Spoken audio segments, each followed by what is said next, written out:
राती गांव के लोग कई बार फरियाद कर चुके हैं उक्त सड़क के लिए। पीएमजीएसवाई की जो सड़क ये बन रही है, नवनिर्मित सड़क के लिए भी कई बार इनके द्वारा कहा गया है कि हम विधानसभा लोकसभा में वोट नहीं देंगे, परंतु व्यवस्था होती है, प्रशासन इनको मना लेता है और फिर ये लोग वोट भी कर देते हैं।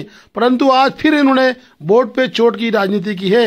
इन्होंने कहा कि आगामी लोकसभा में हम अवश्य इस क्षेत्र में बहिष्कार का बिगुल बजाएंगे, क्योंकि राती की जो पूर्व की सड़क है वो भी नहीं बनी है। साथ ही जो पीएमजीएसवाई की जो नई सड़क है, जो एनसीसी बना रही है, वो भी अधूरी पड़ी है और उस सड़क में अभी भी कार्य नहीं हो रहा है। इसलिए आज राती के ग्रामीण आक्रोशित दिखाई दिए। पाल सिंह है, बोरा गांव तोक है मेरा, और मैं जब से वोटिंग शुरुआत किया मैंने तब से बीजेपी को वोट दिया।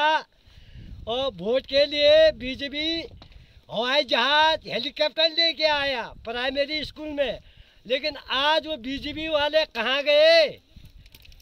और पिछले सप्ताह में फिर आ जाएंगे वोट के लिए, तो उस समय करेंगे। अगर हमारी मांग पूरी नहीं होते हैं तो बीजेपी भी गई। हाँ, नहीं तो आप 60-65 साल का पैदल चलते चलते थक जा रहा और गिर गया, चोट भी लग गई। इस बीजेपी को वोट देते देते आशाई से निराशा हो। आप माध्यम से शासन या प्रशासन को ये अवगत कराना चाहता हूँ कि ये 2016 से अभी तक जो है मात्र 4 किलोमीटर रोड कटी है, वो भी सुचारू रूप से नहीं कटी है। अभी तक ना ही कोई शासन का बंदा है ना प्रशासन का बंदा है, बैंडेज सही नहीं है। अभी आप आए उसी सड़क से? हाँ, उसी सड़क से आप पे आए होंगे, आपने जांच किया होगा, कहीं पर भी रोड सक्षम नहीं है। और आगे जो है मात्र 4 किलोमीटर कटी है, वो भी सुचारू रूप से नहीं कटी है। जबकि हमारे क्षेत्र में जो है ब्लॉक प्रमुख बीजेपी का है, और चेयरमैन बीजेपी का है, केंद्र में शासन बीजेपी का है, राज्य में शासन बीजेपी का है। तो आज ये कार्य इतना डिले चल रहा है, तो हम तो कभी आशा नहीं रखेंगे कि शायद ऐसे लग रहा है फिर झूठा हुआ है, झूठा आश्वासन है, कोई भरोसा नहीं। ये प्रधानमंत्री ग्रामीण सड़क योजना है, 2016 से स्वीकृत हुई थी, 2016 से निर्माण कार्य भी शुरू हो गया था। विभागीय लापरवाही के कारण ये सड़क अभी मात्र 4 किलोमीटर करी है। ग्रामीणों में भारी आक्रोश है, जबकि इस सड़क से 75% जनता लाभान्वित है। अभी लगभग राती की जनता, वो राती की आबादी 10,000 के आसपास है, 5,000 तो वोटर ही है। जनता बड़े परेशान है, आक्रोश में। और हम आपके चैनल के माध्यम से हमारी आवाज़ सरकार तक पहुंचाना चाहते हैं कि इस सड़क का निर्माण कार्य जल्दी से जल्दी शुरू किया।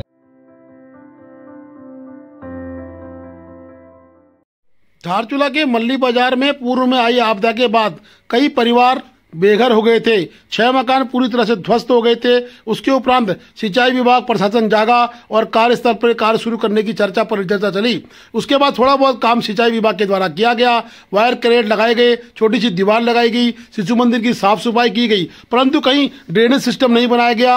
आपदा पीड़ित परिवारों को अभी तक जो परिवार मकान लटके उनको धन उन्मुक्त नहीं किया गया, जिससे कि कार्यस्थल पर कार्य होना असंभव प्रतीत हो रहा है। लगातार धीरे धीरे समय निकलता जा रहा है। बरसात ज्यों-ज्यों नजदीक आती जा रही है, त्यों-त्यों आपदा प्रभावित लोग घबराए हुए हैं, दहशत में हैं। पिछले 52 परिवारों ने जैसे तैसे करके अपने घर छोड़े थे, अपनी दुकानें छोड़ी थी। आज फिर स्थिति वही होती हुई नजर आ रही है, क्योंकि एलधारा में कार्य होना अभी असंभव प्रतीत हो रहा है, क्योंकि विभाग की लापरवाही कहें या कि विभाग के द्वारा अन्य कई एजेंसियों को जो कार्य दिए गए हैं उनकी लापरवाही कहें, लेकिन आपदा का दंश तो मल्ली बाजार व एलधारा के लोगों को ही भुगतना पड़ेगा। मैं इस वक्त बहुप्रतीक्षित एलधारा मल्ली बाजार के उस स्पॉट पे हूँ जहाँ 29 जुलाई 2022 में भयंकर आपदा आई थी। 6 मकान ध्वस्त हो गए थे, परंतु आज तक वहाँ पर जो कार्य चल रहा है केवल एक दीवार नाम मात्र बनाई गई है। करोड़ों की लागत से उक्त कार्य हो रहे हैं स्तर पर, और इस कार्य में कहीं ना कहीं सिंचाई विभाग की मौन स्वीकृति है शायद, क्योंकि काम बंद पड़ा है ठेकेदार के द्वारा। 48 करोड़ की लागत से ये कार्य होना है, केवल एकमात्र दीवार बनाई गई है। बरसात में बड़ी भयानक स्थिति होती है। 52 परिवार यहाँ से विस्थापित हुए थे, कई दुकानदार यहाँ से दुकान छोड़ के चले गए थे। बड़ी असामान्य स्थिति यहाँ पर देखने को मिली थी, परंतु फिर भी सरकार के द्वारा इस पे टेंडर लगाया गया, 48 करोड़ की लागत से काम हुआ, एक दीवार जरूर बनी है। उसके उपरांत एलधारा मल्ली बाजार को ये जो मार्ग है पूरी तरह बंद है। इसकी जो अपर स्ट्रीम है एलधारा वो भी पूरी तरह से बंद है।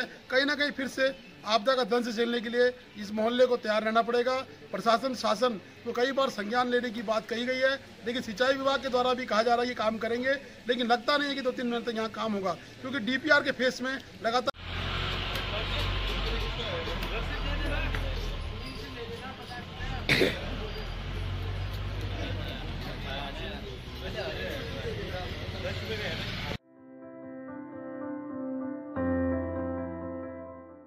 आपदा का दंश झेल चुका खड़ी गली आज भी आपदा के ही प्रभाव में है। खड़ी गली में उलझे हुए पाइप, खुली हुई नालियां इसी तरह बर्बाद पड़ी हैं। ठेकेदार के द्वारा भारी भरकम कार्य किया गया था, परंतु नालियों का निर्माण किया गया, लिंक हुई नली, जो नालियां थी उनसे लिंक जो सड़कें थी यानी जो गलियां थी वो तोड़ी गई, उन पे सीढ़ी का आज तक निर्माण नहीं हुआ। एक पेशाब वर्ग भी तोड़ा गया, लेकिन आज तक इसमें मूत्रालय नहीं बन पाया। कहीं ना कहीं नगर पालिका की बड़ी लापरवाही है। नगर पालिका ने आपदा के बाद बड़ी जोर शोर से टेंडर किए और टेंडर प्रक्रिया में कंक्रीट के कार्य तो कर दिए गए, परंतु कंक्रीट के बाद बताया गया था कि टाइल्स इत्यादि लगाई जाएगी और जो गलियों की सीढ़ियां तोड़ी गई हैं वो जोड़ी जाएंगी, लेकिन आज तक ना गलियों में सीढ़ियां जोड़ी गई हैं, नई खड़ी गली में टाइल लगाई गई है। नगर पालिका का एक तरफ से कहें कि बहुत बड़ा जोर शहर के अंदर रहता है, लेकिन यहां देखने में आया कि नगर पालिका के द्वारा इसी तरह के कार्य लगातार पूरे धारचूला में किए गए हैं और धारचूला में नगर पालिका कहीं ना कहीं धारचूला के लिए वरदान साबित नहीं हो रही है। इस तरह की उलझी हुई पाइपलाइनें, उलझा हुआ मुहाना, बिजली का पोल शायद नगर की खूबसूरती बढ़ाने में काफी कारगर है। नगर पालिका को इसका संज्ञान लेना आवश्यक है। Please do like, share and subscribe DCL News.